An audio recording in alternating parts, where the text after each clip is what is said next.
My name is Deborah, and I was 56 years old when I learned a hard truth. You can survive a foreign country alone and still get ambushed by your own blood the moment you come home. I'd been abroad for 8 months helping my daughter after a difficult birth. Sleepless nights, doctor visits, midnight pacing with a baby who wouldn't settle unless I hummed the same hymn my mother used to sing to me. I missed my own bed. I missed my kitchen. I missed the little creak in the hallway floorboard that always told me I was home. So when my plane landed back in the States, I didn't even go to my sister's place like she offered. I didn't want small talk. I didn't want noise. I wanted my house. My house, the one I bought after my divorce, the one I paid for myself, the one I poured my spine into. I took a cab straight from the airport, dragging my suitcase up the driveway while the sun baked the back of my neck. I was already picturing the smell inside: lemon cleaner, old books, the faint lavender from the sachets I kept in the closets. But when I got to the front door, my key didn't work. At first I thought the lock was jammed. I jiggled it, tried again, harder. Then I looked closer. The brass knob had been replaced. New deadbolt, shiny, like a smile that doesn't belong on a stranger. I laughed once, out of pure confusion. Then I tried the side door. Same thing. That's when I noticed the yard sign. Not a for sale sign, a sold sign. My stomach dropped so fast I thought I might throw up right there on the walkway. I stepped closer like my eyes would correct themselves if I got near enough. There it was in thick black lettering, sold. Congratulations to the new owners. I stood there with my suitcase beside me, airport tags still flapping, and I whispered, "No. No, that's not possible, because I never listed it. I never signed anything. I never even thought about selling." I fumbled for my phone and called the realtor number on the sign with a shaking thumb. It rang twice before a cheerful voice answered. "Hi, this is this is Deborah." I cut in. "Why is there a sold sign in front of my house?" A pause, a click of keys. "Oh yes, ma'am, that property closed 2 weeks ago." My heart started pounding in my ears. "Closed? You mean it sold?" "Yes, congratulations. The paperwork was smooth as can be. The seller's agent said the family was very motivated." "Family?" I repeated, my voice cracking. "I'm the owner." There was another pause, longer this time. "Ma'am, according to our records, the seller was Mark Holloway." My brother. My mouth went dry. "Mark is not the owner." "I'm sorry," she said, suddenly cautious. "He presented documentation, power of attorney, everything was notarized. We verified identity. The proceeds were wired the same day." I couldn't breathe. My hand flew to my chest like I could physically hold my heart in place. Power of attorney? The last time I signed anything for Mark was when I let him pick up my mail while I was away. He'd insisted. "Deb, it's just easier. If something happens, I can handle things." I had trusted him because he was my little brother, because our mother raised us to believe family meant safety. My knees went weak. I lowered myself onto the front step like an old woman. What address do you have for the buyer?" I asked, barely able to get the words out. "I can't release that," she said quickly. "But ma'am, if you believe this was unauthorized, you need to call the police." The word police hit me like a slap, because suddenly this wasn't a misunderstanding. This wasn't a mix-up. This was theft. I hung up and just stared at the front door like it might open and explain itself. Like my living room would appear behind it, my photos still on the mantle, my dishes still in the cabinet, my life still in place. Then a car pulled into the driveway, a familiar car, Mark's silver SUV. He stepped out wearing sunglasses and a grin like he'd been waiting for this moment. Like this was a surprise party he'd planned just for me. "Deborah," he called, dragging my name out sweet as syrup. "You're back." I stood up so fast the world tilted. "Mark," I said, and I didn't recognize my own voice. "Why is there a sold sign in my yard?" He walked closer, slow and confident, like he owned the ground under my feet. Then he chuckled. Actually chuckled, and said the words that made my vision blur with rage. "Oh, come on, don't be dramatic." He lifted his hands like I was the unreasonable one. I cashed out. I stared at him. "You, what?" He leaned in a little, still smiling. "I sold it. The market was hot. You should be thanking me." My hands clenched into fists, so tight my nails dug crescents into my palms. And before I could even speak, another voice cut through the air behind him. Sharp, familiar, commanding. "Deborah, stop this." My mother stepped out of Mark's SUV like she had arrived to supervise my humiliation, and the look on her face told me something terrifying. They'd planned this together, and that was the second I saw red, because my mother opened her mouth and said, "It was a family asset. Stop being greedy." And right then, I realized I wasn't just fighting my brother. I was fighting my own mother. My mother didn't hug me. She didn't ask about her great-grandchild. She stepped out of Mark's SUV, shut the door carefully, and looked at me like I was the problem. "It was a family asset," she said again, sharper this time. "Stop being greedy, Deborah." Greedy. That word hit harder than the sold sign. I stared at her, waiting for the punchline, waiting for someone to laugh and admit this was a misunderstanding, but Mark just crossed his arms. You were gone almost a year, he added casually. The place was sitting there, empty, taxes still due, insurance still due. It didn't make sense. It didn't make sense? I repeated slowly. It's my house. Mom's lips pressed thin. Your father helped with the down payment. There it was, the rewrite of history. Yes, I said carefully, my heart pounding.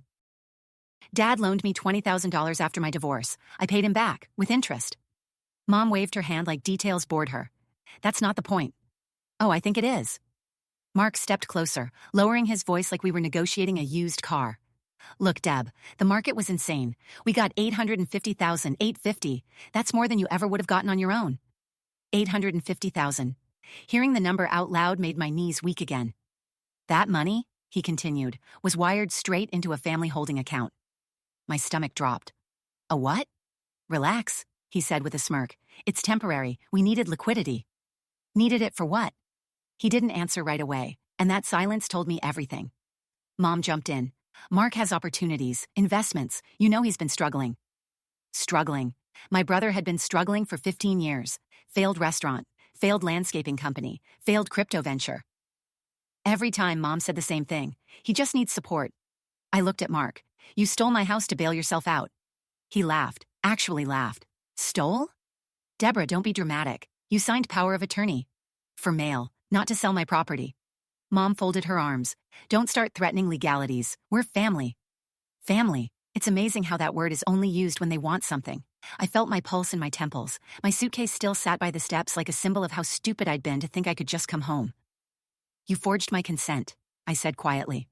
Mark's smile faltered for half a second. We didn't forge anything, he replied quickly. Everything was notarized. I stepped toward him.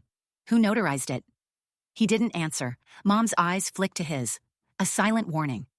That's when I understood something chilling. They weren't shocked I was upset. They were annoyed I wasn't rolling over. You have the money, Mom said firmly. It's in the account. We'll distribute it fairly. Fairly? My voice cracked. It was my house. And you're still part of this family, she snapped. Or are you planning to cut us off now that you've had a taste of independence? There it was, the real accusation. I had been too independent, too self-sufficient. Buying that house after my divorce had been my rebellion, and now they had erased it. Mark stepped closer again, lowering his sunglasses so I could see his eyes. You're overreacting, he said softly. It's just property. Just property. It was the only thing I owned outright, the only thing no man had helped me buy, the only thing that was mine. My chest tightened so hard I thought I might black out, and then something inside me shifted. The grief, the shock, the pleading, all of it burned away, and what replaced it was cold, very cold. I pulled out my phone. Mark's smirk returned. Who are you calling, a lawyer? Don't be ridiculous. I looked him dead in the eye. No, I said evenly. I'm calling the police. Mom gasped like I'd slapped her. Deborah, don't you dare. But I was already dialing, because in that moment, I realized something crystal clear. If I didn't stop this right now, they would take everything. And as the phone rang in my ear, Mark leaned closer and whispered something that made my blood freeze. You call them, he said quietly, and I'll make sure you regret it. And that was when I knew. This wasn't just about money anymore. You call them, Mark whispered, leaning so close I could smell the mint on his breath. And I'll make sure you regret it. For a split second, the old Deborah, the peacemaker, the one who smoothed over Thanksgiving arguments, wanted to hesitate. But that version of me had just lost her house. I pressed the call button. 911, what's your emergency? My voice was steady. Too steady. My name is Deborah Holloway. I believe my property has been sold without my authorization. I'm standing at the residence now with the individuals involved. Mom's hand flew to her chest like I'd committed a crime. Deborah, she hissed. Hang up, right now. Mark's jaw tightened. The charm evaporated. I'm documenting everything, I continued into the phone. There may be forged documents involved. The dispatcher asked a few quick questions and told me officers were on their way. When I hung up, the silence was electric. Mom looked at me like I had betrayed the nation. You're going to embarrass this family over paperwork? I almost laughed. Paperwork? I repeated. You sold my home. Mark shoved his sunglasses back on, pacing now. You have no idea what you're doing, he muttered. You think this is going to help you? What did you do, Mark? I asked quietly. He stopped pacing. That was the first time I saw something flicker in his eyes. Not anger, fear. Mom stepped between us like a shield. "This is unnecessary," she said. "We were going to explain everything." "Explain what?" Neither of them answered. That's when it hit me. The money wasn't sitting safely in some family holding account. It was already gone.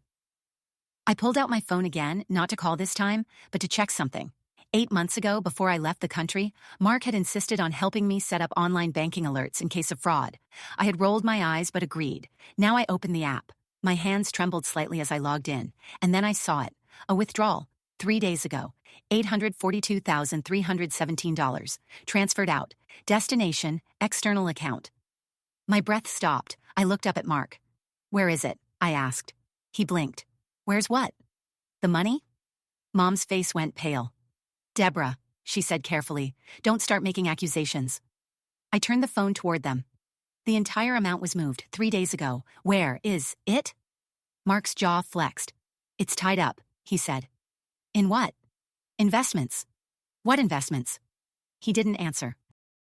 And that silence was louder than anything he could have said. Sirens sounded in the distance. Mom grabbed my arm. "You are ruining everything," she whispered urgently. "If this deal collapses—" "What deal?" Mark snapped. "Enough." He took a step toward me, and for the first time in my life, I saw something ugly in him. Not immaturity, not selfishness, desperation. "You don't understand the timing," he said sharply. "The funds had to move quickly." "For what?" He looked at Mom. She looked at the ground, and then he said something that made my blood run cold. "If I didn't secure that capital, they were going to take my house." Everything clicked. He hadn't just used my house to make money, he had used it to save himself. "You gambled it," I whispered. "I invested it." "In what?" He hesitated again, and then the truth slipped out. "Crypto futures." My stomach dropped. "You put my $850,000 into crypto futures?" "It's leveraged," he snapped defensively. "It's going to double." Sirens grew louder. Mom started crying. "You had no right," I said quietly. Mark's voice dropped to a near hiss. "If you send me to jail, Deborah, that money disappears." The police cruiser turned onto the street, and that's when I realized something terrifying. If he was telling the truth, calling the cops might cost me everything, but if he was lying, I was already bankrupt. And as the patrol car pulled up behind Mark's SUV, he leaned in one last time and whispered, "You have no idea who else is involved. You have no idea who else is involved." Mark's whisper crawled down my spine like ice water. The police cruiser rolled to a stop behind his SUV. 2 officers stepped out, calm, professional, unaware they were walking into a family implosion. Mom grabbed my wrist. "Fix this," she hissed, "right now." I gently pulled my hand away. "No." The taller officer approached first. "Ma'am, you made the call?" "Yes," I said. "I'm Deborah Holloway. This property was sold without my authorization. I believe forged power of attorney documents were used." The word forged landed hard. Mark stepped forward immediately, slipping into his smooth voice. "Officer, this is a misunderstanding. I had full authority. My sister signed the documents before she left the country." "That's not true," I said flatly. The officer turned to me. "Do you have proof you're the legal owner?" "Yes, the deed is recorded in my name only. I can pull it up." My hands were steady now, ice steady. Mark shifted beside me. "Deb, stop," he muttered under his breath. "This isn't just about you." I ignored him and opened the county property app. Within seconds, the deed popped up. Deborah Holloway, sole owner. The officer studied the screen. "And you're saying you didn't authorize the sale?" "I did not." Mom suddenly stepped in, her voice trembling. "She gave him power of attorney." "For mail handling," I corrected sharply, "not asset liquidation." The second officer asked, "Sir, do you have a copy of the power of attorney document?" Mark hesitated. "Of course," he said, but his voice had lost its confidence. He walked to his SUV, rummaged in the glove compartment, and returned with a folder. Even from a distance, something felt wrong. The paper looked too new, too crisp. The officer scanned it. "Ma'am," he said to me, "this is a general power of attorney." My stomach dropped. General. I had never signed that. I leaned forward and looked at the signature. It looked like mine, but it wasn't. The D was wrong, too sharp, too clean. My real signature always dipped slightly at the end. This one didn't. "That's not my handwriting," I said quietly. Mark scoffed. "You signed it before you left." "No, I didn't." The officer studied both of us carefully now. "Ma'am, if you're alleging forgery, this becomes a criminal investigation." "I understand." Mom's composure cracked. "Deborah, think about what you're doing," she snapped. You will destroy your brother. I looked at her slowly. He destroyed me first. The officer turned to Mark. Sir, where were the sale proceeds transferred? Mark swallowed. Investment account. Whose name? A pause. Mine. The word hung in the air like a verdict. The second officer's tone shifted slightly. Sir, we're going to need you to come down to the station to clarify a few things. Mom gasped. This is absurd. Mark turned to me, fury replacing fear. You think this ends with me? He said quietly. You think I'm the only one who signed something? My pulse spiked. What are you talking about? He smiled, a small, cold smile. You should check the rest of your accounts, Deborah. The officer placed a hand on his arm. Sir. As they guided him toward the cruiser, Mark didn't fight. He just kept looking at me, like he knew something I didn't. Mom stood frozen on the driveway, whispering, this is a mistake, this is a mistake. But my mind was already racing. Check the rest of your accounts. I opened my banking app again, savings, fine, checking, fine. Then I opened my retirement account, and that's when my breath stopped completely. A loan, taken against my 401k 6 weeks ago, $200,000, authorized electronically by me, except I had never authorized it. My knees nearly buckled, because this wasn't just about one forged document. This was layered, planned, systematic. And as Mark was placed into the back of the patrol car, he mouthed 2 words through the window. Check, Mom. And that was the moment I realized my brother might not be the mastermind after all. Check, Mom. Those were the last words Mark mouthed before the cruiser door shut. I stood in my own driveway, except it wasn't mine anymore, staring at my phone like it might correct itself. $200,000, borrowed against my retirement, 6 weeks ago, authorized electronically, by me, but I had been overseas, different time zone, different continent, different life. The officers drove away with my brother. My mother didn't move. She looked smaller somehow, not frail, just exposed. Mom, I said slowly, my voice hollow. Did you access my accounts? Her chin lifted. I had to. The calmness in her tone chilled me more than Mark's threats. You had to, I repeated. You were gone, she said, like that explained everything. And Mark was in trouble. So you drained my retirement. It was a loan, she snapped defensively. It can be paid back. With what? I demanded. The money he gambled? Her eyes flickered, and there it was again, that hesitation. You had my login? I asked. You gave it to me, she said quickly, for emergencies. This was an emergency. No, I said, my voice sharpening. An emergency is a hospital, a hurricane, not Mark's bad decisions. She folded her arms. You've always been selfish, Deborah. Selfish, because I didn't want my future burned to keep my brother warm. Did you sign the power of attorney? I asked. She didn't answer. Did you? I pressed. Finally, she exhaled. I notarized it. The world tilted. You what? I know a notary at church, she said. He trusted me. I told him you had signed already. He stamped it. I stared at her. You lied to a notary. I protected this family. No, I whispered. You committed fraud.